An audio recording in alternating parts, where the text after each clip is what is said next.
Halo, Assalamualaikum warahmatullahi wabarakatuh. Perkenalkan, nama saya Mawanda Khairunisa Harahap dengan NPM 2222010075. Pada kesempatan kali ini, saya akan menjelaskan sel peta buta, mulai menggambar hingga menjelaskan pengertian dan fungsi pada bagian-bagian tersebut. Yuk, mari kita simak di selanjutnya.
Atau fungsi yang pertama adalah vesikel pinositotik, yaitu berfungsi dalam bentuk transfer molekul dari luar ke dalam sel yang berbentuk cairan. Selanjutnya nomor 2, lisosom. Lisosom adalah organel sel yang terbentuk seperti kantong yang terikat pada membran sel dan berisi kandung enzim hidrolitik. Selanjutnya yang ketiga, vertical Golgi. Vertical Golgi merupakan sebuah badan terikat membran yang terbentuk oleh tunas dari badan Golgi. Fungsi vertical Golgi adalah untuk ekskresi, terutama pada sel-sel kelenjar. Selanjutnya, keempat dan 5, retikulum endoplasma kasar, retikulum endoplasma halus. Ada organel yang bertindak sebagai saluran dalam sitoplasma yang menghubungkan membran sel dan nukleus. Fungsi retikulum endoplasma adalah sebagai sintesis protein. Yang keenam, membran sel.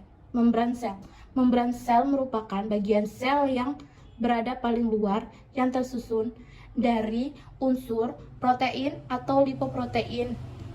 Fungsi membran sel yaitu untuk mengatur keluar masuknya nutrisi juga mineral dan dapat menerima rangsangan dari luar. Selanjutnya, yang ketujuh, mitokondria. Mitokondria berfungsi sebagai penghasil energi, membantu mendetoksifikasi amonia hingga berperan dalam proses kematian sel. Selanjutnya yang kedelapan, aparatus Golgi.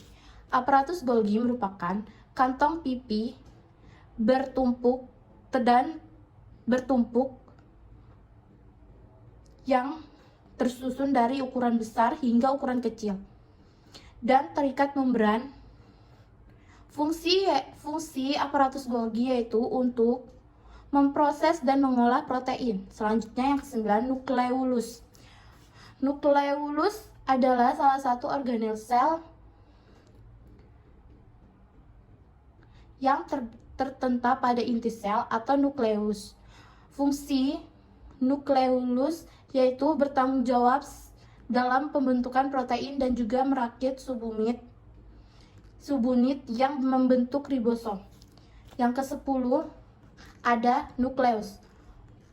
Nukleus adalah penjaga gen agar terekspresif dengan baik agar tidak menjadi penyebab kematian genetik.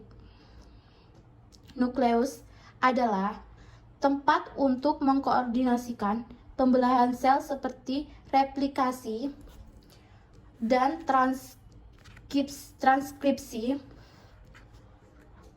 transkripsi dalam sintesis protein. Nukleus memproduksi kode protein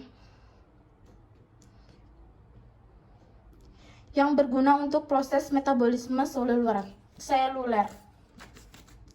Yang ke-11 ada sentriol. Sentriol berfungsi membantu dalam organisasi, geledong, mitosis, dan dalam penyelesaian sitokinesis, serta sentriol diperlukan untuk pembentukan gelendong mitosis. Selanjutnya yang ke-12 ada mikrotubulus.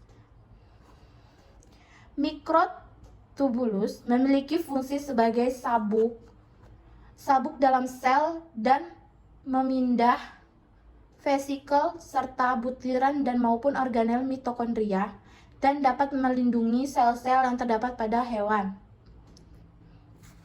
Selanjutnya 13. Sitoplasma. Sitoplasma pada sel hewan ialah bahan seperti gel yang terbuat dari air, mengisi sel-sel dan mengandung protein dan molekul penting yang dibutuhkan untuk sel sitoplasma. Untuk sel, sitoplasma terbuat dari protein, karbohidrat, garam, gula, asam amino, dan nukleotida. Selanjutnya 14. Ribosom dianggap seperti sebuah pabrik kecil yang letaknya di dalam sel untuk beroperasi. Dalam sel, semua protein yang ditunjukkan untuk beroperasi dalam berbagai sel dihasilkan oleh ribosom. Ribosom memiliki tugas utama, yaitu memproduksi protein untuk sel-sel yang ada di dalam tubuh. Sel membutuhkan lebih dari ratusan protein